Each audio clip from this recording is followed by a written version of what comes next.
સુરતના માંગરોળમાં આવેલા વેલાચા ગામે ખેડૂતોએ પાવર ગ્રીડ લાઇનનો વિરોધ કર્યો। Power grid corporation of India દ્વારા ઊભી કરાતી વીજ લાઇનનો વિરોધ કરવામાં આવ્યો। ખેડૂતોનો આક્ષેપ છે કે તેમને વળતર આપવાની વાત કર્યા વિના જ પાવર ગ્રીડ કોર્પોરેશન દ્વારા કામ શરૂ કરી દેવામાં આવ્યું છે। ખેડૂતોની કેટલી જમીન જવાની છે, વળતર કેટલું ચૂકવવામાં આવશે તેની કોઈ જાણકારી આપવામાં આવી નથી।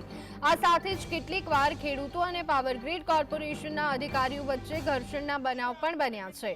વીજ લાઇનને દરિયા કિનારે લઈ જવાની અથવા જમીનમાં અંડરગ્રાઉન્ડ લઈ જવાની માંગ પણ કરવામાં આવી છે। અને આજે સવારે પાવર ગ્રીડના અધિકારી એનો સાધન લઈને અહીંયા આવી ગયા છે કામ ચાલુ કરવા માટે।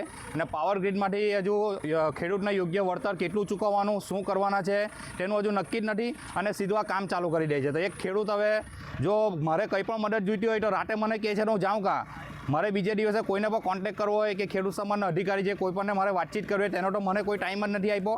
ના જે બળજબરીથી પોલીસ પ્રોટેક્શન લઈને મારા ખેતરે આ લોકો કામ ચાલુ કરવા માટે આવી ગયા છે।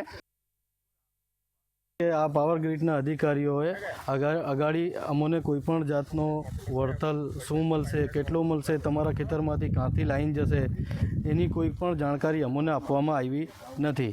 ને તમે જોઈ શકો છો કે ડાયરેક્ટ આ લોકો આજે કામ કરવા આવી ગયેલા છે અહીંયા, પણ અમોને શું વળતર મળશે, અમારા ખેતરની કેટલી જમીન ડેમેજ થતી છે એનો કોઈ અમોને કહેવામાં આવ્યો